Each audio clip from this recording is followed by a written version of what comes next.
আজিৰ এই ৰেচিপিটো একেবাৰে মুখত পমি যোৱা বৰফি এটা ৰেচিপি লৈ আহিছোঁ আৰু তাৰ কাৰণে মই বগা তিল লৈ লৈছোঁ। একাপ মই বগা তিল লৈছোঁ আৰু বগা তিলখিনি পূৰা ভাজি ল'লোঁ, তাৰপিছত অলপ ঠাণ্ডা হ'বলৈ দিছোঁ। এইখিনি পূৰা ঠাণ্ডা হোৱাৰ পিছতহে পিচিম। আৰু ইয়াত লৈছোঁ মই ভজা বাদামখিনি আগতীয়াকৈ ভাজি থোৱা আছিলে আৰু এইখিনি ভজা বাদাম লৈছোঁ মই আধা কাপ আৰু এইখিনি মই ভালকৈ পিচি ল'লোঁ।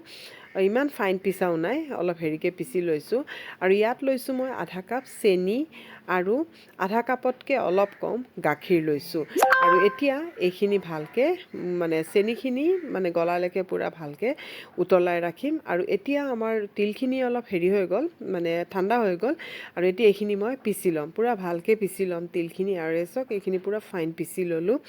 আৰু এইদৰে বৰফিটো বনালে আৰু একেবাৰে সহজ, তৎক্ষণাতে বনাব পাৰি এই বৰফিটো। আৰু ইমান সহজ আৰু খাবলৈও খুব ভাল লাগে, একেবাৰে কোমল। আৰু চেনিখিনি হেৰি হৈ গ'ল। গাখীৰটো আপোনালোকে যদি বহুত দিন ৰাখিব বিচাৰে তেতিয়াহ'লে হেৰি নকৰিব, গাখীৰ নিদিব। আৰু একটাৰ আহোঁ হয়, সেই সময়তে গেছটো অলপ ঘিউ দি ল'ব। ঘিউ দিলে ফ্লেভাৰটো ভাল হয়, বা ৰিফাইন অইলো দিব পাৰে। আৰু এতিয়া যিখিনি পিচি থোৱা বাদাম আৰু তিলৰ হেৰিখিনি ইয়াত দি লৈছোঁ। আৰু দিয়াৰ পিছত এতিয়া এইখিনি ভালকৈ মিক্স কৰি ল'ম। এই ধৰণে পূৰা ভালকৈ মিক্স কৰি ল'ম। আৰু দেখিছে নহয়, ইয়াত একো দৰকাৰ নাই, অকল এইখিনিৰেও একেবাৰে কাজু কাটলিৰ এটা সোৱাদ আহে, খুবেই টেষ্ট হয় এই বৰফিটো। আৰু এই ধৰণে এইবাৰ বিহুত এবাৰ বনাই চাব, খুবেই ভাল লাগে। আৰু লাষ্টত মই অলপ মিল্ক পাউডাৰ দি দিছোঁ। মিল্ক পাউডাৰ দিলে অলপ ক্ৰিমি টেক্সচাৰ আহে, ভাল লাগে খাবলৈ, খুবেই ধুনীয়া লাগে। আৰু এতিয়া এইখিনি মই ভালকৈ মিলাই ল'লোঁ। আৰু এতিয়া ট্ৰেখনত মই তেল লগাই থৈ দিছোঁ। আৰু ইয়াতে মই এতিয়া ছেট কৰিম, বা যিকোনো প্লেট থালি তাতে ছেট কৰিব পাৰে। আৰু এতিয়া এইখিনি ছেট কৰি পেলাই হেৰি কৰি বেছি দেৰি কেৰাহীত নথ'ব, নহ'লে ঠাণ্ডা হৈ গ'লে আকৌ পিছত ভালকৈ নহ'ব, অলপ টান হৈ যাব। কিন্তু এইটো ইমানো টান নহয়, কৰকৰীয়াও নহয়, পূৰা একেবাৰে কোমলে হয়। বৰফিটো খুব ধুনীয়া হয় বৰফিটো। আৰু আপোনালোকে খুব তৎক্ষণাতে বনাব পাৰে।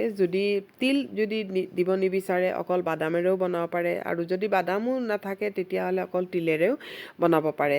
এটা স্কিপ কৰিব পাৰে, কোনো কথা নাই। কিন্তু দুয়োটা দি পেলাই বনালেও খুব ধুনীয়া হয়, একেবাৰে কাজু কাটলিৰ সোৱাদ হয়। বা কাজু বাদামৰেও বনাব পাৰে, এই বাদাম যদি নাথাকে কাজু বাদাম দিও বনাব পাৰে।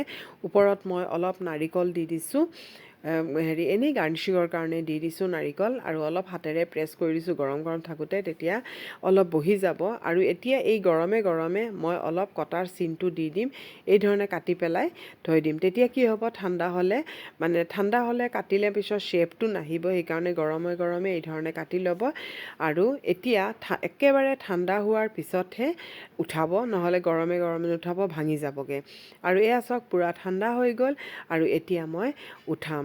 আৰু চাবচোন কিমান ধুনীয়াকৈ উঠি যায়, কোনো দিগদাৰি নাই, দেখিছে নহয়, খুব ধুনীয়া। আৰু অতি সহজ ৰেচিপি, এবাৰ আপোনালোকে ট্ৰাই কৰি চাব।